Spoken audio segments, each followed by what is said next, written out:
Hello again, friends. Today's story was submitted by Clear Dirt 5356 on the Let's Not Meet subreddit. So lay back and relax, and I hope you enjoy the next minutes. Not safe for work. 4 men almost abducted me. When I was about 25, I was living with my boyfriend at the time in a 1-bedroom apartment in San Diego. Our apartment building was on a main road next to other apartments and shopping centers and was pretty busy during the daytime. But at nighttime, it was definitely quieter of a road. We had just gotten a puppy together, a little gray-spotted pit bull who was only around 3 months at the time. So he was still really little and therefore wouldn't be able to protect me in public from any weirdos. Before I dive deep into the story, I think it is important to highlight that at this time in my life, I was really into listening to true crime podcasts and had recently purchased the book The Gift of Fear, written by Gavin DeBecker per recommendation of the Crime Junkies podcast. I was only a few chapters into this book at the time, but basically, it highlights the fact that our bodies will send us a fight or flight response signal way before we are even aware of dangerous or sketchy situations about to happen. Even if it is just a gut feeling of feeling a little off, of feeling like someone is watching you, or getting goosebumps just by looking at a stranger we don't know. Along with my knowledge of true crime, the basic points I learned in this recently purchased book, and my dad's strict nature and repetitive lectures about stranger danger situations, I feel like I have a good sense of identifying sketchy situations and not writing them off in the moment, just so I can be polite in public. On the day of this incident, I was just getting home pretty late from my friend's house who lived only about 10 minutes away. I had just brought the puppy over to hers for a little to play with and hang out together for the night, and I didn't end up getting back home with the puppy until about 10:30 p.m., so pretty late for a weekday.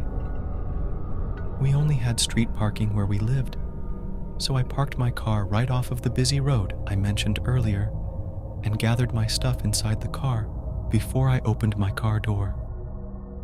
For the time I lived in this apartment, there would sometimes be random homeless people or people on drugs who would wander down to this street during the day.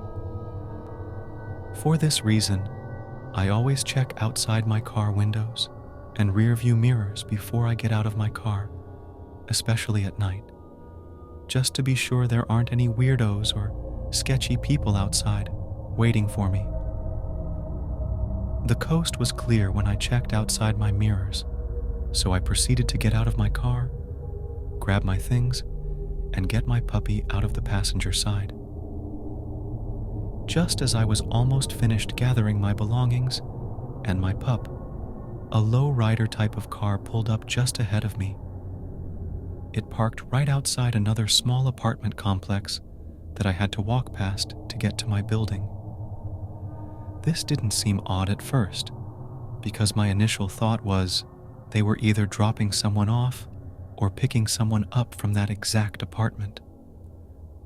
Still, I was wary of the car because it was so late at night, and I'm usually paranoid for my own safety. It had to have been around 1 minute that the car was just sitting there. To me, it felt like too long of a time, to be honest, and I was confused why no one was exiting the vehicle or two, coming out of the apartment complex to get into the car. I went ahead and shut my passenger side door, locked the car, and slowly started to walk back to my apartment building. I had to have only taken about 7 slow steps before I got this weird pit feeling in my stomach, like I should turn back and not pass by the car that was just sitting there. At that moment, I quickly noticed that there were 4 guys all sitting in the car, with one sitting in the passenger seat, just staring back at me out the right side view mirror. They had to have been around my age, late 20s or early 30s, but to be honest, they looked a bit sketchy. Not like random guys my age you would just see populate San Diego. They didn't look like they were from the area. I don't know how to explain it, but my brain was just taking in as much info as it could because I was a bit sketched out. Immediately, I also felt a bit of guilt thinking this way. Just profiling strangers as being sketchy when they hadn't exactly done anything yet. After all, I'm probably just being paranoid. Plus, my apartment was so close already.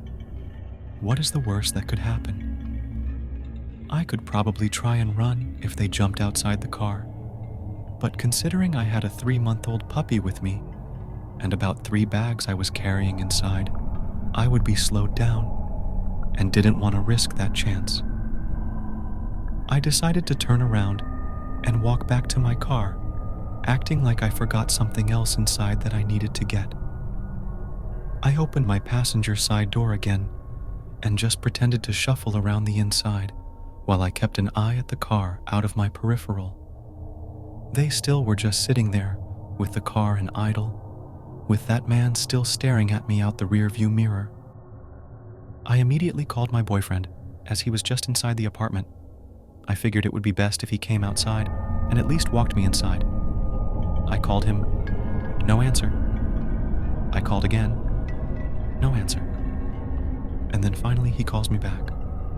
Bless, I answer and proceed to tell him about the sketchy car situation quickly and ask him to come outside as fast he can. I was just far away from the men in the car that they couldn't hear my conversation, and I figured it helped to at least be on the phone with someone in case they did try to do anything. It felt like 10 minutes before my BF came out. It was probably only 2 minutes. But when he did, he managed to walk at a normal pace toward me from afar. Not quick enough, might I add. The men in the car didn't immediately put 2 and 2 together that I knew this guy until he finally made his way to me and helped grab 2 of the bags that were in my hand. The second they realized this guy was my boyfriend, they sped off as fast as they could down the road. But that's not it. Up ahead down the road, they made a quick donut-style U-turn back towards us, and my heart began to race again. They drove up really slowly on the other side of the road, just mugging me and my boyfriend, all 4 of them. Such a weird-ass stare-down situation. And then once again, they sped off, making an immediate, quick right, just skirting off back to another main crossroad. I immediately called the police to report the vehicle and the direction I saw them headed.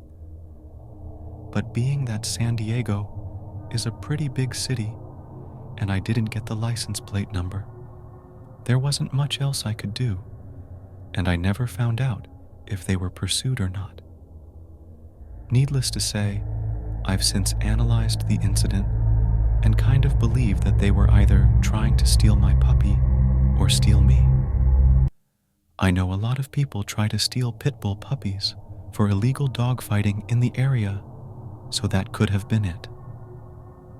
Or more sinister, they could have been trying to kidnap me for whatever reason, such as sex trafficking, as it is super common in the Southern California area.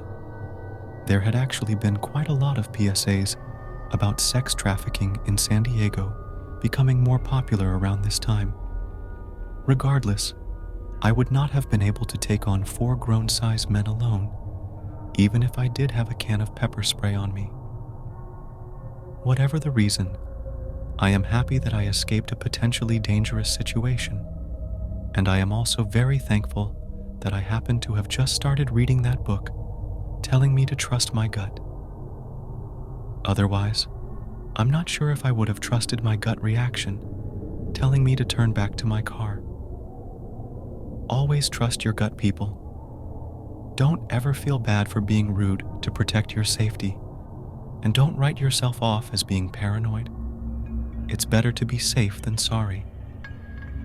Also, Get a dog to protect you if you can LOL. I don't have my dog anymore because I am no longer with my boyfriend from that time. But when our puppy grew up, I felt way more safe walking around the neighborhood. He was such a love bug when he met people, unless the person clearly was a weirdo. But if I was walking around at night alone, he had his guard up and would definitely protect me if prompted to. To the 4 men in the car I came across that day, let's never meet again.